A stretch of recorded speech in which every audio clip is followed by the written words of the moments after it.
Êxodo 13, a partir do versículo 14,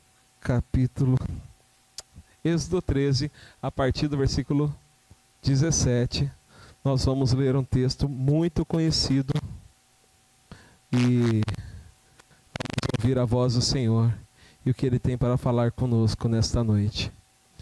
Diz assim a palavra de Deus: quando o faraó deixou sair o povo de Deus, não o guiou pela rota da terra dos filisteus, embora este fosse o caminho mais curto, pois disse: se eles se defrontarem com a guerra, talvez se arrependam e voltem para o Egito. Assim Deus fez o povo dar a volta pelo deserto, seguindo o caminho que leva ao Mar Vermelho. Os israelitas saíram do Egito preparados para lutar. Moisés levou os ossos de José, porque José havia feito os filhos de Israel prestarem um juramento, quando disse: Deus certamente virá em auxílio de vocês.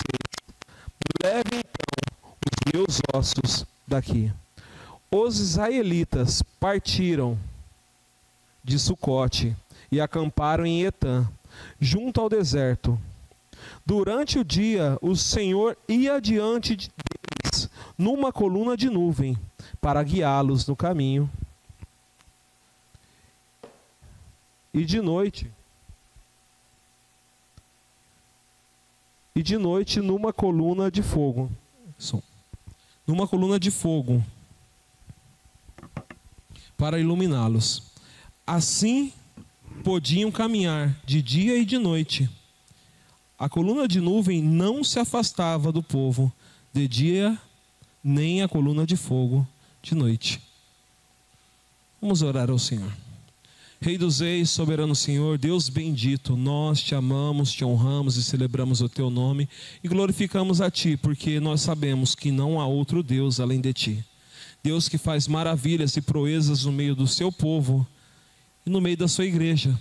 Deus, fala conosco nessa noite, porque o que nós queremos ouvir é a sua voz.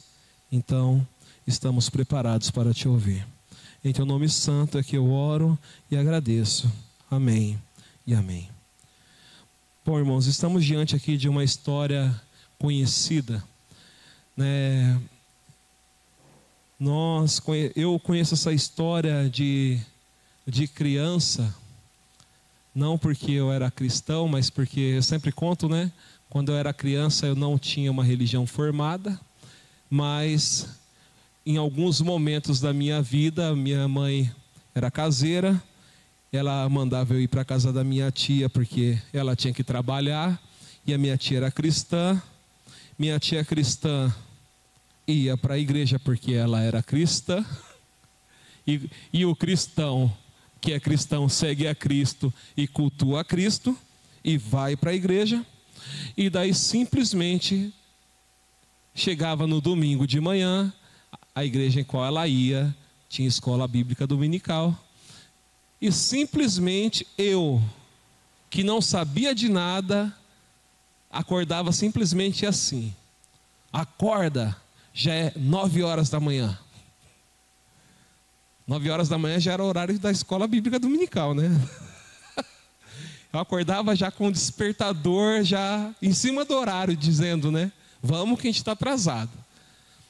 E eu louvo a Deus pela vida da minha tia e do meu tio, dos meus primos, porque boa parte do que eu ministro hoje foi forjado quando eu nem sabia que eu estaria ministrando aqui.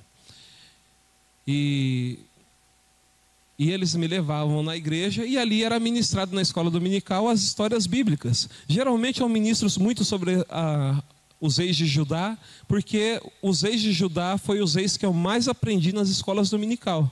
Por isso que geralmente eu ministro mais sobre eles. E sobre o Êxodo também aprendi lá, sobre a saída do povo de Israel do Egito. E a história de Israel sair do Egito não começa no livro de Êxodo, começa lá no livro de Gênesis. Mas se eu começasse lendo lá, já ia ficar muito longo. Nós sabemos que Israel, o povo de Israel é descendente de Arão. Um dia Deus falou com Arão que o povo dele, que a sua descendência, viveria no Egito por cerca de 400 anos. E depois Deus tiraria o seu povo de lá. Israel ficou escravo no Egito. Escravo, não todo esse período que eu vou falar agora como escravo, mas parte desses anos como escravo. 430 anos como vivendo no Egito. E parte desses anos, a maior parte, como escravo. Deus falou para Abraão que eles viveriam como viveriam neste país, e eles viveram. E chegou um dia que esse povo que estava vivendo no meio do Egito, você pode ver isso no começo do livro de Êxodo, que eles começaram a clamar ao Senhor. E você vai ler lá que o Senhor ouviu o clamor do povo, porque ele vai falar assim: Moisés, eu tenho escutado o clamor do meu povo. Então saiba de uma coisa, primeiro, se você clamar a Deus com o seu coração voltado para Ele, o Senhor ouve a sua oração. E Ele responde a sua oração, assim como Ele respondeu a oração do seu povo. E daí Deus envia Moisés para Israel, e nós conhecemos a história. E daí Deus, Ele submete o Egito a 10 pragas. As três primeiras pragas, Israel também é acometido por elas. Mas a partir da quarta, Deus faz diferença entre o seu povo e o Egito. E daí Deus faz uma segregação. A partir de agora, aonde os israelitas moravam, acredito que era Gozém, a região onde eles moravam, ali já não acontecia mais nenhuma daquelas pragas. E somente aonde tinha o povo egípcio, as pragas eram acometidas. E o Senhor mandava Moisés e Arão falar com o faraó, e depois o Senhor fala assim: eu vou endurecer o coração de faraó para que meu nome seja glorificado. E nós conhecemos a história, e chegamos agora aqui, né? Sabemos que a última praga foi a morte de todo o primogênito do povo egípcio e dos animais. E depois disso, junto a isso, paralelo a isso, o Senhor fala assim: olha, todo o primogênito de Israel a mim pertence, quer seja os homens ou os animais. Deus requer a primazia de tudo das nossas vidas. Ele sempre é o primeiro. Aprendemos mais uma coisa: Ele nos ouve e Ele sempre é o primeiro em nossas vidas. E Deus requer isso de Israel. E você pode ver isso nesse mesmo capítulo 13 que nós acabamos de ler, um pouco antes. E agora chegamos nesse momento em que nós estávamos lendo, que nós acabamos de ler. E existe uma palavra aqui que eu achei muito interessante, 2 palavras, que Deus levou eles por um caminho, ó. Quando o faraó, no versículo 17 diz assim: deixou sair o povo, Deus não os guiou pela terra dos filisteus, embora este fosse o caminho mais curto, pois disse: se eles se defrontarem com a guerra, talvez se arrependam e volte para o Egito. Deus, Ele não nos dá atalhos para que eu e você não voltemos para o mesmo lugar arrependidos. Deus, Ele nos leva pelo caminho, mesmo que ele seja mais longo, Ele vai levar por um caminho onde nós vamos aprender com Ele, vamos receber mais dEle, vamos ter comunhão com Ele, e a cada momento que nós temos comunhão com Ele, mais nós vamos ter força, habilidade, mas nós vamos poder conquistar, porque é no nome do Senhor que nós andamos. Se pegamos o atalho, nós não vamos ter força nem habilidade para vencer o inimigo, porque não estamos preparados para a jornada. Então aqueles que pegam atalho para viver o seu ministério, geralmente são aqueles que interrompem o seu ministério na vida cristã muito cedo e param no meio do caminho. Daí a gente fala assim, mas ele não estava tão bem na sua vida cristã, ele não estava com o ministério, já não estava crescendo, a igreja não estava crescendo, não estava isso, só que ele pegou um atalho. Ele se converteu, daí falaram para ele assim simplesmente, olha, eu vejo você pastoreando uma igreja. Foi só isso a frase. Só que não tinha pastoreando uma igreja. O que ele fez? Paz do Senhor, pastor, eu recebi uma promessa, eu vou abrir uma igreja. Começou com a família dele.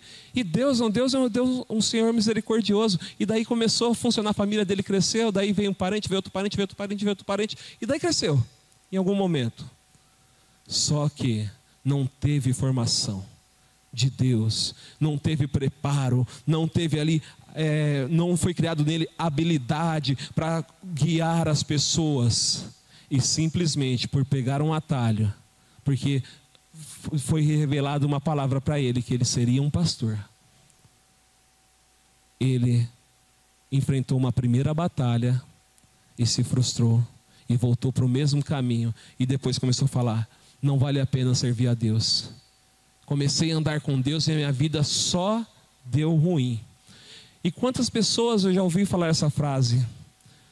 Eu vou falar da minha avó, a minha avó que não é cristã, as minhas duas avós ainda são vivas, e uma é cristã e a outra não. Ela diz que é, mas da maneira dela, né? Quando a gente é cristão da nossa maneira, nós não somos cristãos. E simplesmente, ela um dia disse assim para mim, que quem se converte para a lei de crente tem que seguir à risca a lei de crente. Então ela ela já tem noção que ela não pode, se ela aceitar aquela lei, ela não pode desviar dela. Só que ela também tem outra visão. Um dia ela viu uma amiga dela, ela falou assim, depois que a minha amiga se converteu, tudo deu errado na vida dela. Irmãos, essa é uma visão que Satanás coloca no coração das pessoas, né? Os de fora. A amiga dela estava caminhando rumo aos céus. Agora, a visão dela, tudo estava dando errado. A amiga dela estava passando por um processo aonde Deus estava a levando para os céus. E ela estava olhando só de fora, está dando tudo errado. Se a amiga dela não tivesse aceitado Jesus, iria para o céu? Se a amiga dela não tivesse reconciliado com Deus, iria viver com Cristo? Se a amiga dela não tivesse olhado para Jesus, iria para onde? Qual é o nosso destino sem Jesus? Então, quando você, como ela mesma diz, aceita a lei de crente, a gente pode até padecer aqui neste mundo, mas nós vamos viver com Ele eternamente. Mas agora, quando a pessoa aceita, agora como ela mesma disse, a lei de crente, e não vive da maneira que o nosso Deus deseja, é porque pegou um atalho. E quando você pega esse atalho e não adquire a experiência que o nosso Deus deseja, porque nosso Deus deseja que eu e você sejamos amigos dele, e um amigo só é chamado de amigo por andar junto. E daí depois Jesus, nos ensina que além de amigo, primeiro nós somos chamados de servo, depois somos chamados de amigo. Vai chegar o momento que eu e você somos chamados de noiva do Senhor. E vai chegar aquele dia derradeiro que nós vamos viver com Ele eternamente, que nós vamos ser chamados de esposa. Então é necessário que haja uma caminhada sem atalhos, para que possamos chegar num momento de tal intimidade que passemos de servo, de amigo, de noiva para esposa do Senhor. Então atalhos não são o nosso objetivo diante do Senhor. E tanto não era o objetivo do Senhor, que o Senhor evitou de fazer Israel passar por um atalho, para que eles não entrassem em guerra e desejassem voltar para o Egito, porque o Senhor levou Israel para o deserto, não para viver as provações, mas para conhecer o povo, porque a palavra do Senhor vai dizer assim, eu os levei para o deserto para conhecer vocês. Às vezes as pessoas falam assim, olha, deserto é lugar de escassez, solidão. Aprenda uma coisa, chegou no deserto, saiba que não é lugar de escassez e solidão, é lugar de conhecer o Senhor.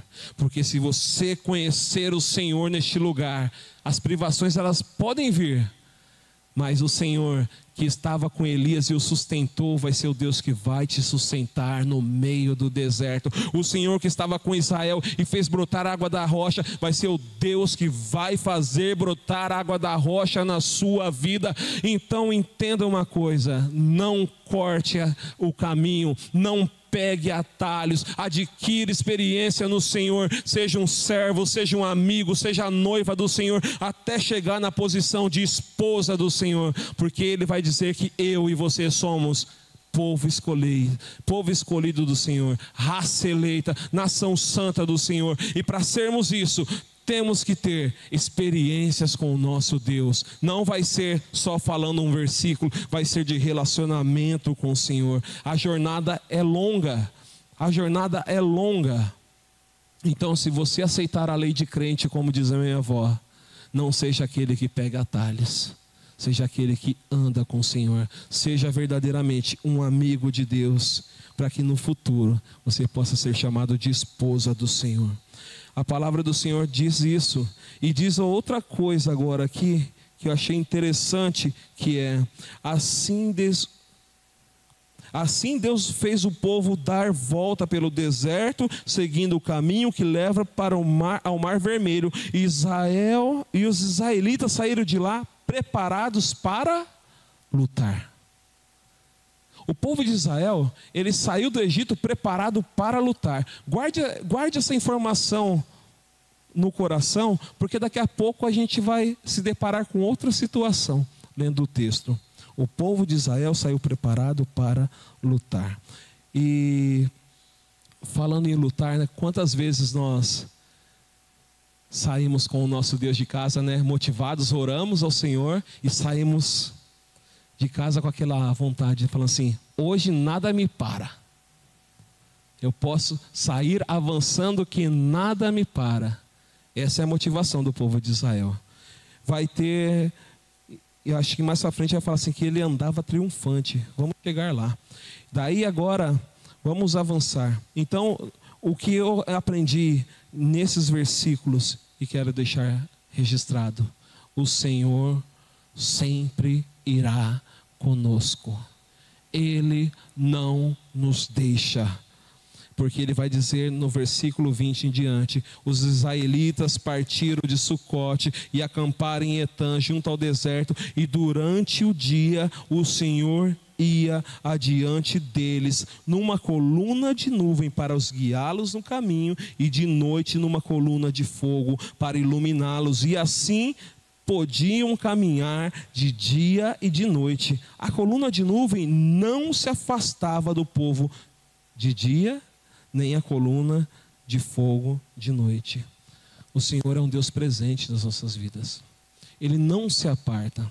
As pessoas quando vivem, os cristãos, né, falam assim: parece que Deus está longe, Ele não está me ouvindo. Falta percepção, por causa de falta de intimidade. O salmista no Salmo 139, é 139? Vai falar da onipresença de Deus. Se eu subir aos céus, se eu construir minha casa nas asas da alvorada, se eu descer no mais profundo abismo, Ele ali estará. Deus, Ele diz, eu não te deixarei, jamais te abandonarei, não te desampararei, jamais te deixarei, diz a palavra do Senhor.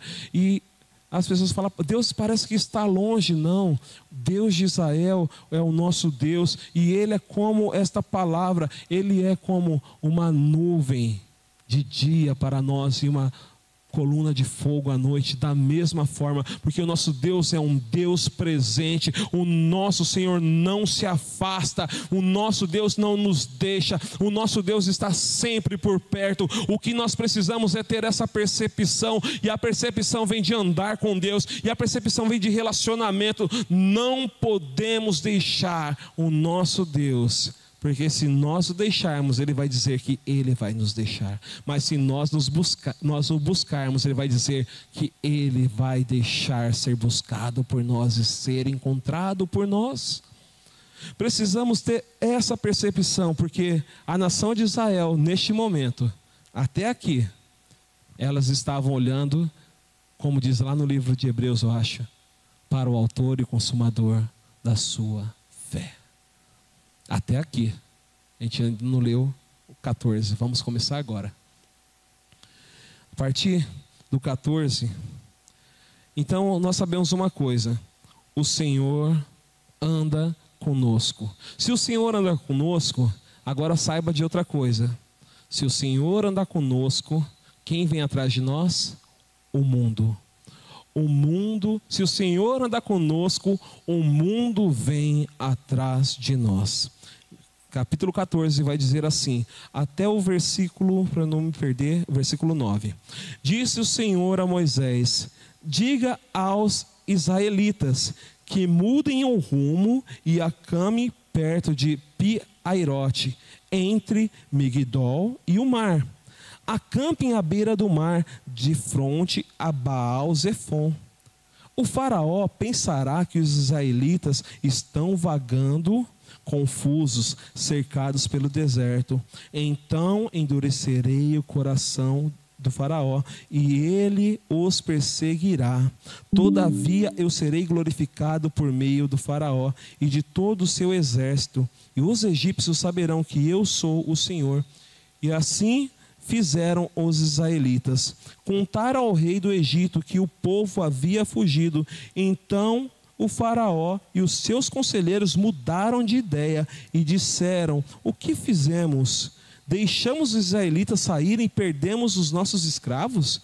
Então o faraó mandou aprontar sua carruagem e levou consigo o seu exército. Levou todos os carros de guerra do Egito, inclusive 600 dos melhores desses carros, cada um com um oficial no comando. O Senhor endureceu o coração de Faraó, rei do Egito, e este perseguiu os israelitas, que marchavam triunfantes. Então nós vimos que Israel saiu preparados para lutar e marchavam triunfantes. E o rei do Egito caiu em si e falou: olha só, a gente deixou todos os nossos escravos irem embora. E o mundo, e o príncipe deste mundo aqui, que é Satanás, que é representado por Faraó, quando vê um cristão, um homem, uma mulher se converter ao Senhor, a primeira coisa que ele faz é tentar convencer para que retorne para o mesmo lugar. Volte ao seu local de origem, né? Porque o mundo acha que o local de origem do cristão é o mundo, mas o nosso local de origem é Deus, porque a Bíblia vai dizer assim que nós fomos gerados em Deus, em Ti existimos, em Ti nos movemos e somos a sua geração, ou seja, somos gerados de Deus. Mas o mundo vai dizer que não, que nós somos do mundo. E daí os egípcios queriam de novo os seus escravos. E daí Deus falou assim: ó, vai para o deserto, porque eles vão achar que vocês estão confusos, vocês estão perdidos, e eu vou fazer simplesmente isso, para que meu nome seja glorificado.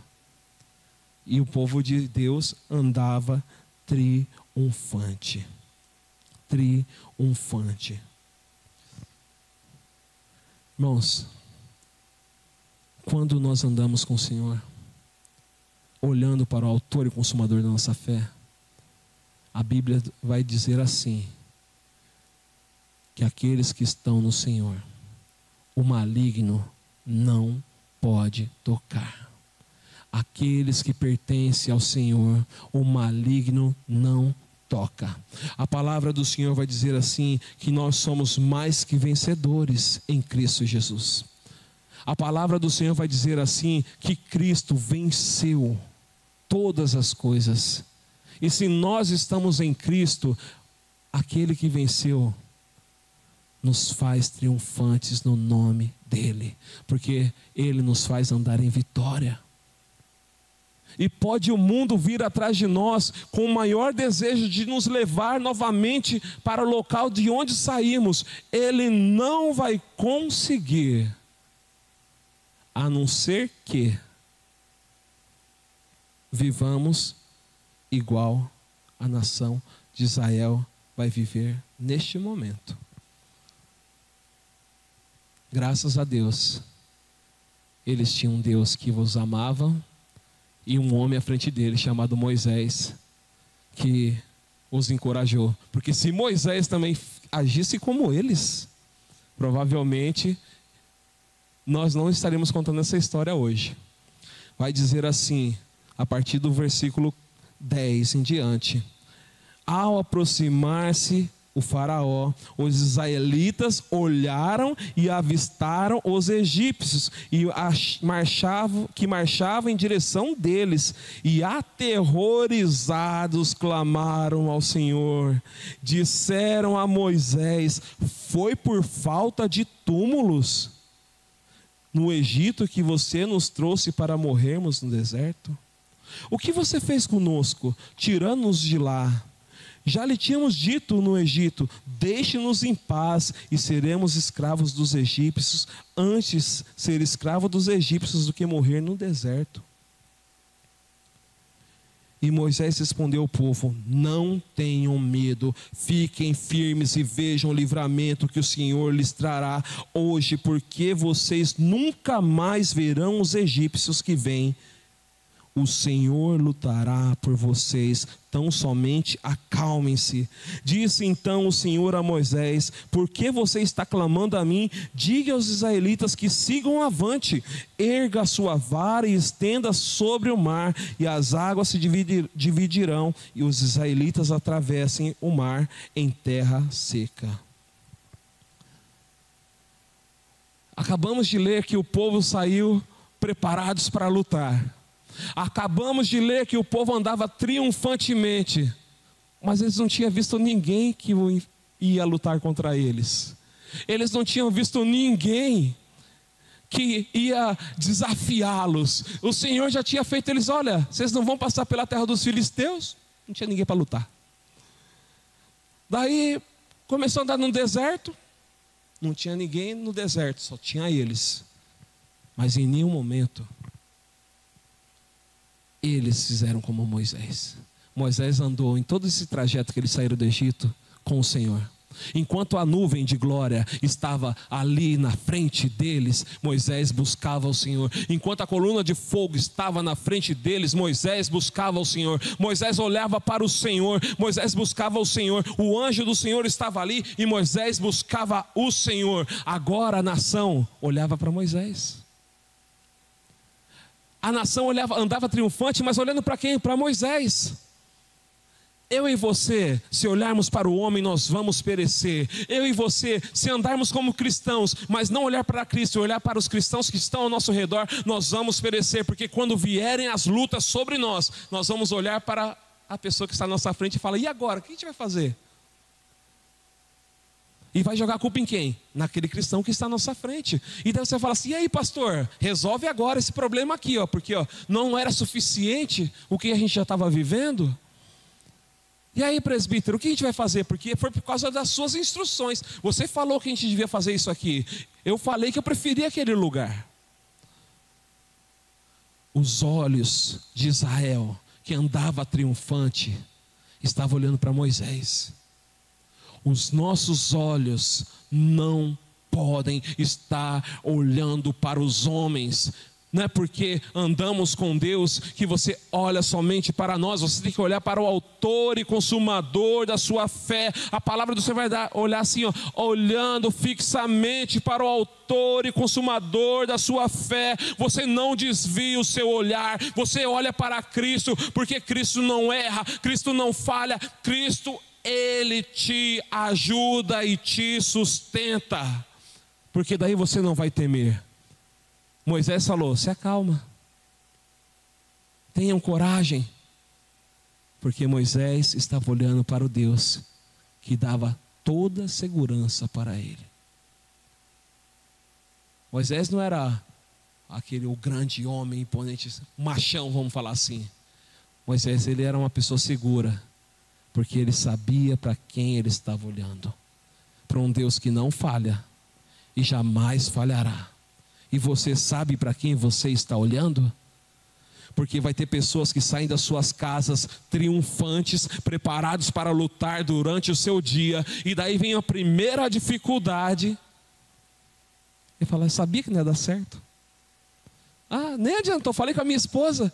Eu falei, ela falou assim, ela que me motivou, eu nem queria. Eu nem queria, no final das contas, você vai falar assim, ah, nem queria, ela que falou que eu devia fazer. Saiu todo motivado, vai dar certo, olha, hoje é o dia que eu vou conquistar tudo. Daí não deu errado, a culpa foi de fulano. A culpa foi de ciclano.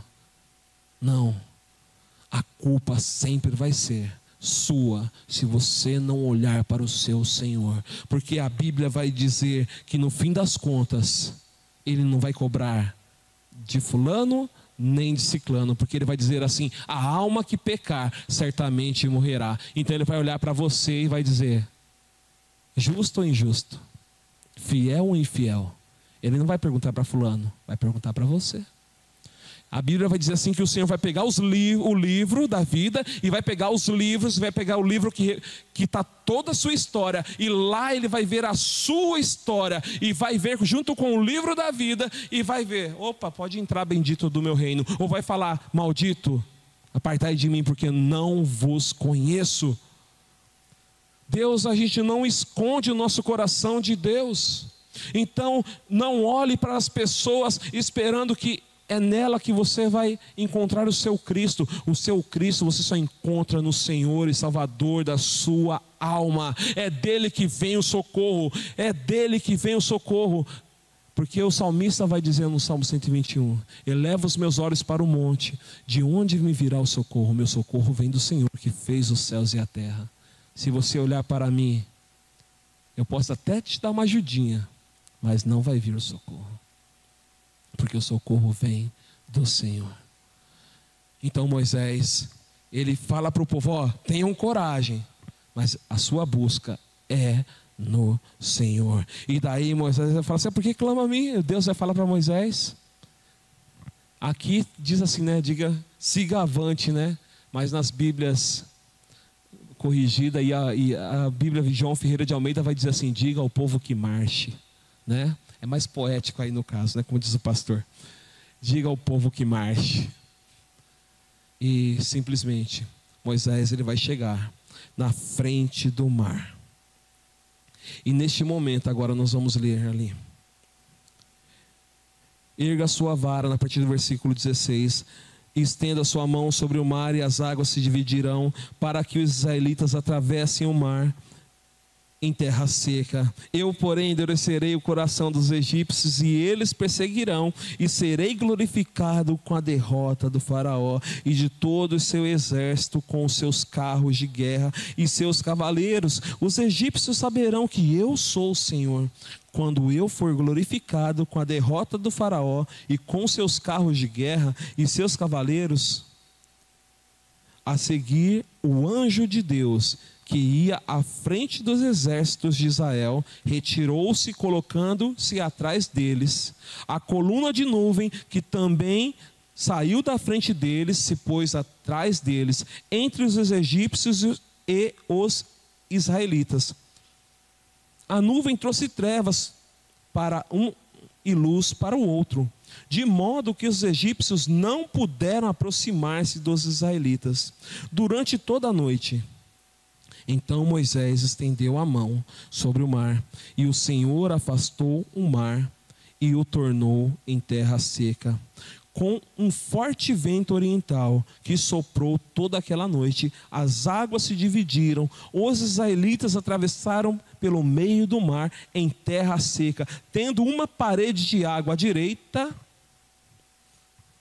e uma parede de água à outra esquerda. Os egípcios os perseguiram, e todos os cavalos, carros de guerra, cavaleiros do faraó foram atrás deles até o meio do mar. No fim da madrugada, do alto da coluna de fogo e de nuvem, o Senhor viu exércitos dos egípcios e os pôs em confusão. Fez que as rodas dos seus carros começassem a soltar-se, de forma que tinham dificuldade em conduzi-las. E os egípcios gritaram: vamos fugir dos israelitas. O Senhor está lutando por eles contra o Egito. Mas o Senhor disse a Moisés: estenda a mão sobre o mar, para que as águas voltem, e os egípcios sobre os carros de guerra e sobre os seus cavaleiros. Moisés estendeu a mão sobre o mar, e ao raiar do dia o mar voltou ao seu lugar. Quando os egípcios estavam fugindo, foram de encontro às águas, e o Senhor lançou ao mar. As águas voltaram e encobriram os seus carros de guerra e os seus cavaleiros. Todo o exército do faraó, que havia perseguido os israelitas no mar adentro, ninguém sobreviveu. Mas os israelitas atravessaram o mar pisando. Mas os israelitas atravessaram o mar pisando em terra seca, tendo uma parede de água à direita e outra à esquerda. Até aqui. Depois eu leio os dois últimos. Então o Senhor disse para eles: sigam avante. E agora nós lemos: o Senhor luta por nós. Os egípcios falaram: o Senhor luta por eles. E Moisés disse: o Senhor luta por nós. É interessante que o inimigo reconhece que o Senhor luta por nós. E nós reconhecemos que o Senhor luta por nós. Nós entendemos isso. E quando nós entendemos isso, nós não vamos andar derrotados e nem destruídos neste mundo. Irmãos, como eu disse, eu cresci sem religião. Eu cresci sem religião, eu não tinha uma religião formada quando era criança.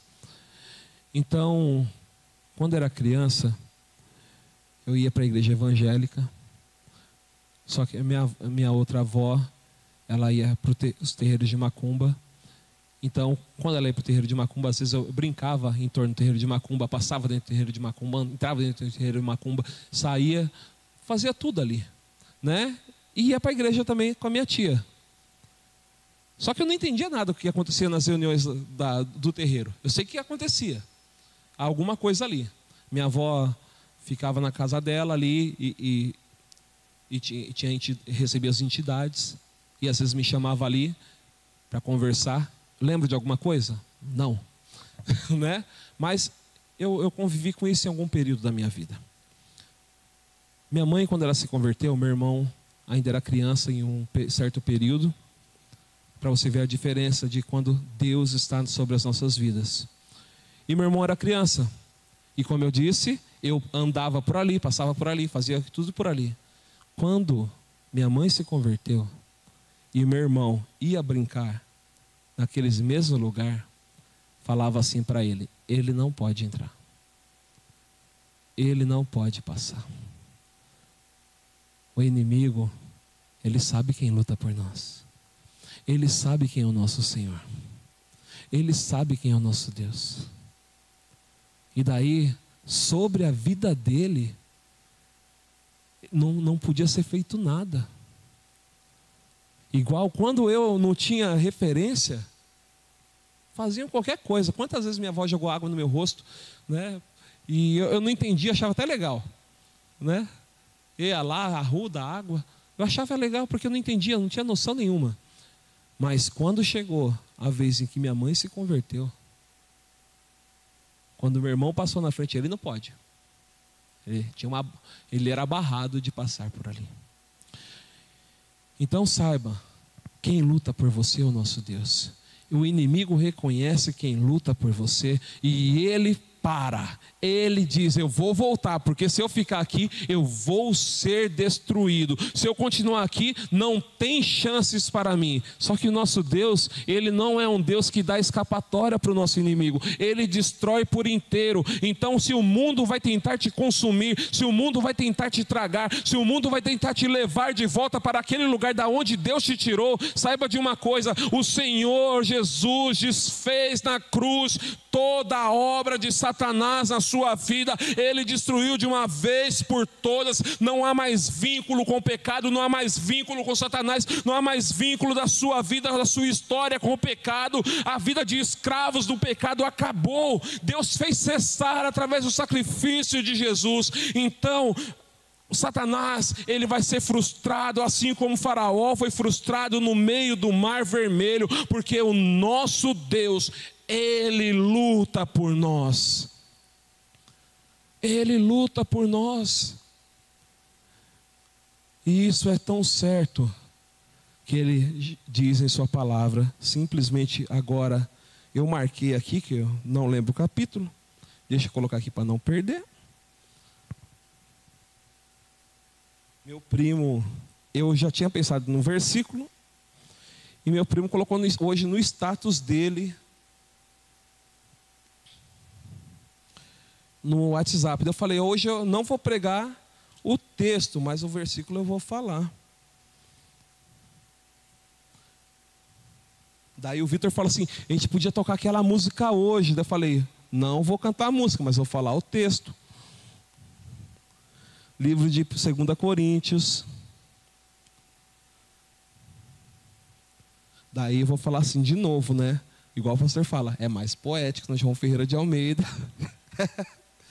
Mas vamos ler aqui na NVI.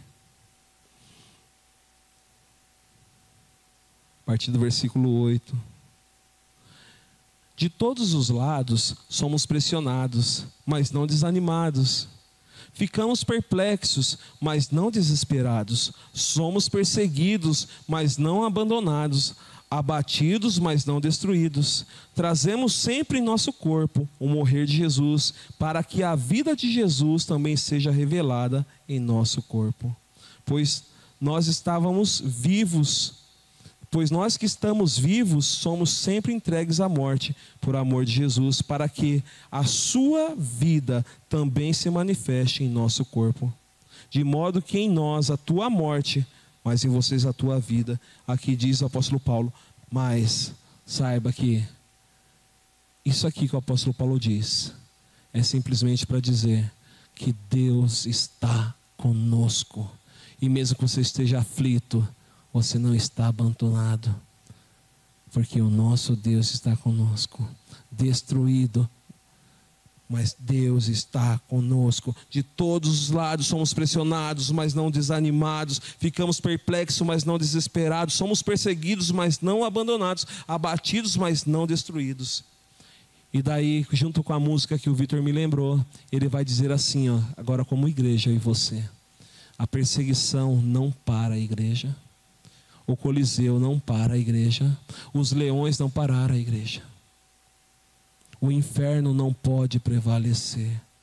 Eu e você como igreja vamos avançar, não vamos parar de crescer, porque ninguém pode parar a igreja do Senhor. Então eu e você temos que entender que quando nós andarmos neste mundo, nós vamos andar triunfantes e preparados para lutar, porque os nossos olhos não está nas pessoas, mas está no autor e consumador da nossa fé. Então, mesmo que tudo pareça difícil, nós vamos olhar para Cristo e Ele vai renovar as nossas forças, e Ele vai nos tomar pelas mãos e vai nos fazer andar sobre as nossas alturas, como diz a palavra do Senhor, e nós vamos entoar cantos de louvor e de livramento, porque o nosso Deus está conosco, Ele não nos desampara. E o nosso inimigo, ele vai ter que reconhecer que o nosso Deus luta por nós.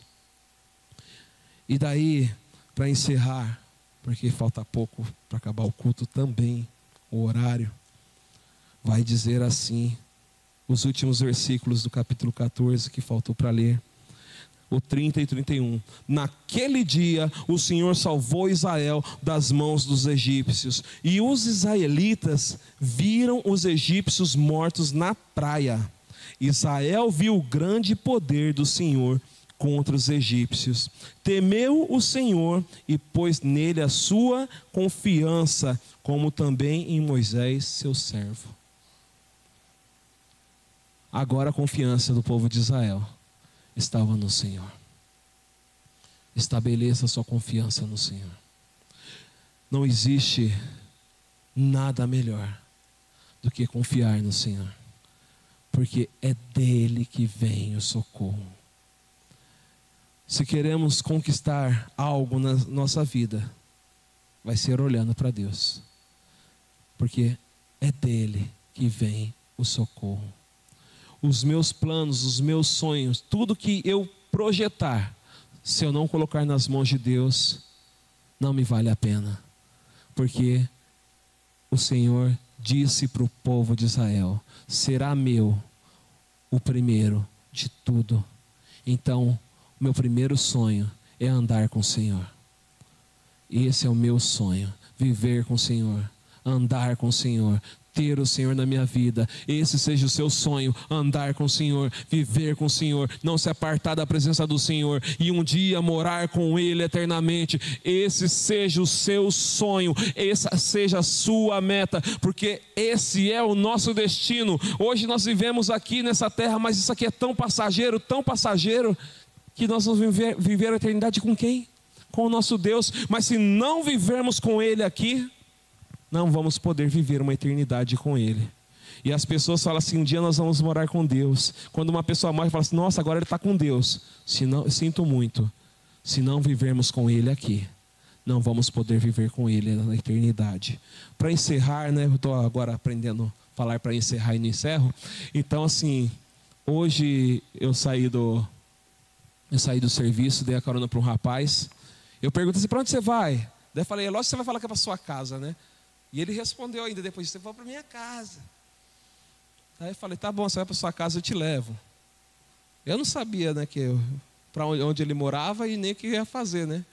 Só que eu até brinquei para a Dora: hoje eu não vou pregar não, porque eu já preguei, né? Eu já fui no carro, daí eu falei: já preguei, hoje eu só ministro louvor e vou embora, né? E eu fui ministrando, daí eu falei assim: eu vou para a igreja, por isso que eu vou perto da sua casa hoje, né? Daí eu te deixo lá. Ele pegou e começou assim: que bom, né? É bom a gente servir a Deus. Eu perguntei: você vai que igreja? Não vou à igreja não. Não vou à igreja não. Não vai? Mas eu já. Daí foi, já que ele falou já, eu continuei, né? E ministrei ao Senhor. E daí eu falei diversas palavras. Ele falou: hoje você está preparado hoje, hein? Daí eu falei: não sei, vamos lá, vamos seguir. E eu falei sobre uma passagem que é sobre a de Elias, no monte, acho que é no Monte Carmelo, não lembro agora certo, quando ele está na presença dos profetas de Baal. Está Elias, os profetas, e está o povo de Israel. E vai ter assim: se Baal é Deus, sirvam; se o Senhor é Deus, sirvam. E daí nós conhecemos a história. Os profetas oram, clamam seus deuses lá, se batem, se machucam e pedem para vir fogo. E eles falam: grita mais alto, quem sabe se Deus está dormindo, e tira sarro. E nada acontece. E daí depois Elias simplesmente clama ao Senhor, e vem o fogo sobre a água, e faz pegar fogo no molhado, pega fogo na lenha, e vem o fogo sobre o altar e consome tudo aquilo ali. E daí eu disse para ele, porque ele perguntou assim para mim: você acredita que Deus está em todo lugar? Eu falei: sim. Eu só falei para ele assim: eu acho que Ele não age em todos. Daí eu falei essa passagem. Daí ele falou: é? Daí eu falei essa passagem, eu falei simplesmente porque ali nessa passagem tinha profetas de Baal, eles clamaram e o fogo não desceu. Ali tinha o povo de Israel, e se eles clamassem, mesmo sendo o povo de Israel, o fogo não desceria. Mas quando um homem de Deus clamou ao Senhor porque tinha relacionamento com o Senhor, o fogo desceu. E eu perguntei para ele: quem é você? Você é um dos profetas? Você é parte do povo de Israel? Ou você é Elias? E ele falou assim: eu sou. Ele falou o nome dele. Daí eu falei: não, vamos entender de novo. Quem você prefere ser? Os profetas? O povo de Israel? Ou o profeta Elias? Tá. Agora a minha pergunta é sobre relacionamento com Deus. Quem você prefere ser? Moisés que viu o Senhor, ou Elias que andava com o Senhor e fez apenas uma oração e o fogo desceu? Ou você prefere ser o povo de Israel que negou o Senhor lá em cima do monte, ou o povo de Israel que preferia olhar para Moisés e não olhar para o Senhor? Ou ser os profetas de Baal e Faraó e os egípcios? Porque o que faz a diferença na vida do cristão é com quem nós andamos. E Elias foi bem claro: se Baal é Deus, sirvam, mas se o Senhor é Deus, sirvam. Eu escolhi andar com Jesus, escolho andar com Jesus, porque uma coisa é certa: